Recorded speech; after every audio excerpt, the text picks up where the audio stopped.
What up, Mini family? There are a lot of fancy techniques in the miniature painting hobby. Wet blending, glazing, non-metallic metal, true metallic metal, harsh shading from direct sunlight, and more. Despite being involved in this hobby for over 2 decades, there's one technique that I've avoided this entire time. OSL. Object source lighting is one or more light sources in your scene casting an often colorful light on your miniature. Most times, miniatures are lit with a soft, neutral, top-down light, but in today's video, we're not doing that. I recently saw Alien Romulus, and without spoiling anything, there is an epic scene at the end of that movie that I'd like to make a diorama of. In today's video, we'll begin that diorama by painting the main subject of it, in this case, the leading character in Romulus, called Rain. In this particular scene, she is unloading an automatic rifle right into an unfortunate xenomorph, and I'd like to depict that scene with a big orange glowing muzzle flash lighting up the whole model. Side note, this is my first Nerf gun in like I don't know how many years, and I forgot how fun they were. This thing comes apart like that sick gun in Lost in Space. $1 million worth of weaponry. Freaking sounds badass too.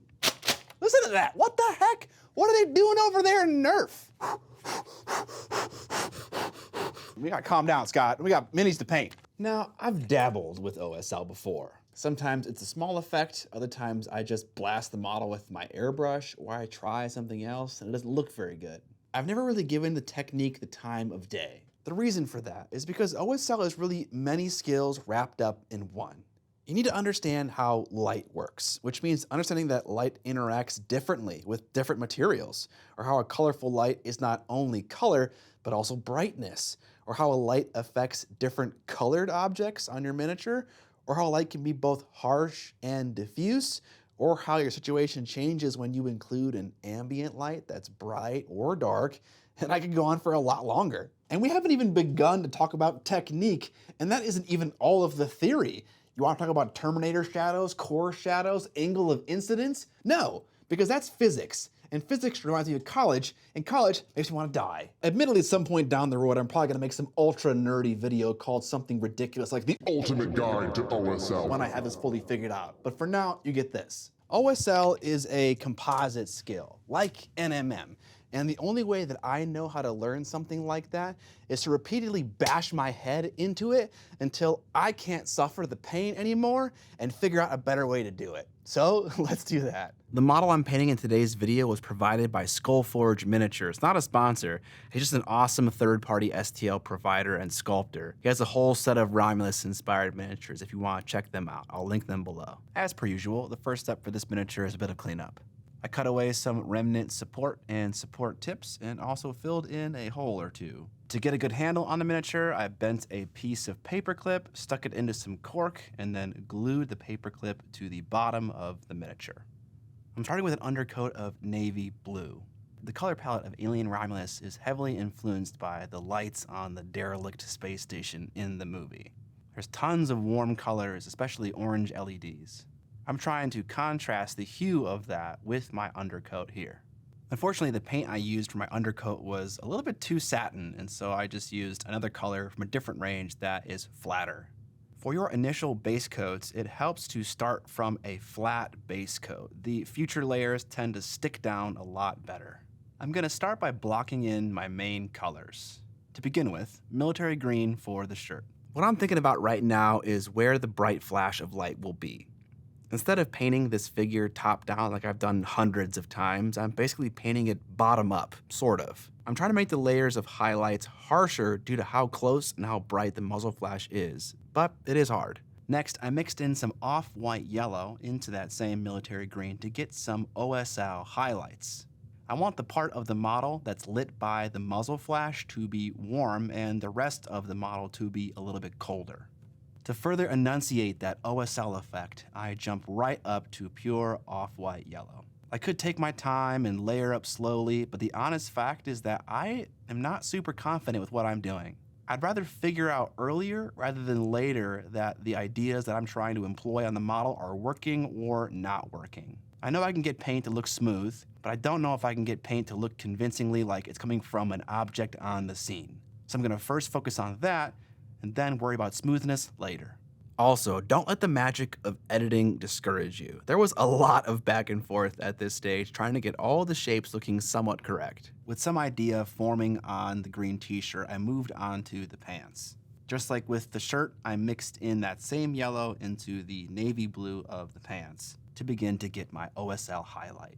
The muzzle flash will be right around these pants, so it'll probably be brightest here, but also at the same time, the pants are darker than the shirt. And because of that, the light from our source affects them differently. Don't ask me how I know, I skipped the R&D part, remember? With that first layer of highlight done, I mixed yet more yellow into my blue to get a smaller, more concentrated, brighter highlight. Lastly, just like with the green shirt, I use pure yellow to get super intense highlights right around my object that is emitting light. I have a tendency to over-highlight miniatures, and so with this model, I'm really trying to keep these highlights super tight and small. To blend my colors in between these distinct layers, I'll often mix an intermediate step of color and paint that on. More gradual steps means more of a seamless transition.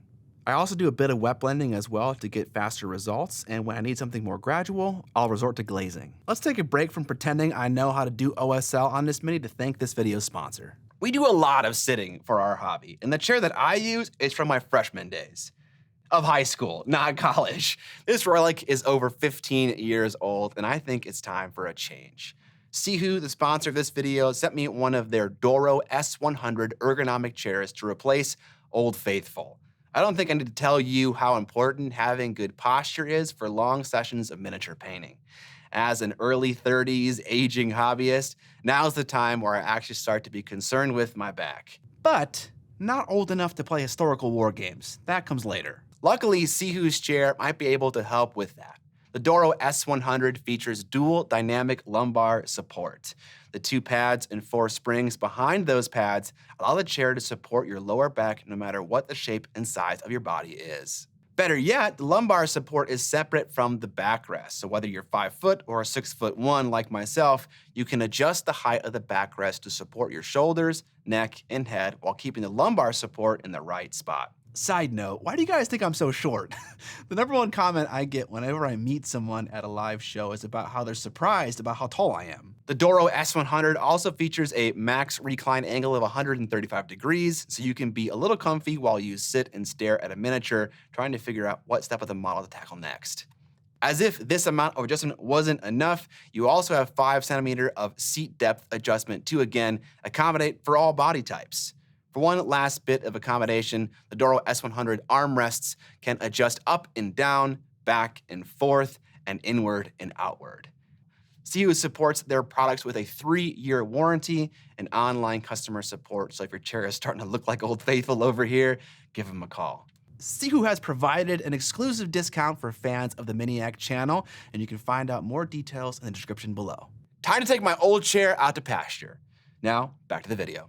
With the OSL effect for the pants blocked in, I begin to work on the skin doing the exact same thing. Again, I'm doing all this work up front and fast paced just to see if I can create a believable OSL effect before I start laboring over any other detail. When it comes to painting the face, I'm not really concerned with the smaller volumes, at least initially. I'm just trying to get a believable band of highlights on her face right where that object that's emitting light would be. Once I get to a medium level of brightness, I'll start to include brighter highlights that start to care about things like the eyelids and the nostrils and whatnot. Next, I'm going to use some fluorescent orange ink to color all of my yellow highlights to orange.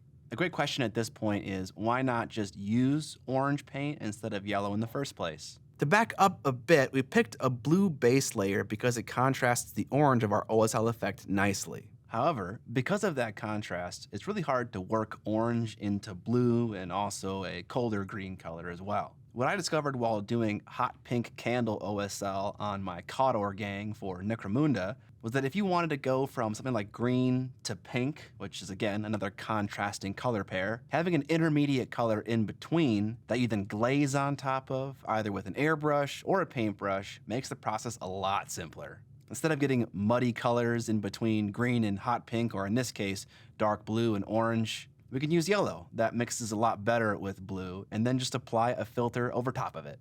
Now there is one problem with going with the airbrush filtering route, and that's that This color and all the colors surrounding it for that matter are colors that I don't know how to reproduce. So if I wanted to fix this, if I wanted to add to it, if I wanted to reduce it, I wouldn't know how to do that because this orange color is a combination of everything that's under it and also the opacity of the filter on top, which is kind of not replicatable, but it probably won't end up mattering very much. Are you sure about that? One thing about OSL that's tricky to deal with is that light interacts with objects differently based on their finish, as aforementioned. Her skin is different reflectivity when compared to her hair and when compared to her eyes. Here you can see me placing an orange specular highlight in the eyes to simulate their increased glossiness when compared to the rest of the miniature. After the airbrushing step, I felt like the face was lacking some contrast, so I bumped up the volumes on the left side of her face with some off-white orange. Admittedly, it's difficult to sell the idea of an orange glow on Caucasian skin, as a lot of the color in Caucasian skin is orange, so they kind of just mix to a somewhat normal skin tone. Definitely worth thinking about how the color of your OSL is going to affect the colors on your miniature. When painting brown, like the hair, it's difficult to just simply mix orange into that color to get a convincing OSL effect. It definitely gets you on the right path, but better yet, you can just highlight with a brighter color and then glaze over it with an orange to really get that punchy orange color showing up, just like we did earlier with the airbrush, but this time with the paintbrush. Onto those fresh kicks Rain is wearing. Sometimes it's helpful to hold the model in such a way that the thing that's producing the light source is right in line with what it would be casting light on. In this case, for painting the shoes, the muzzle flash is going to be right about here. And so this is the part of the shoe that I can see, and this is the other part of the shoe that I can see. So I'll begin by at least placing my highlights there.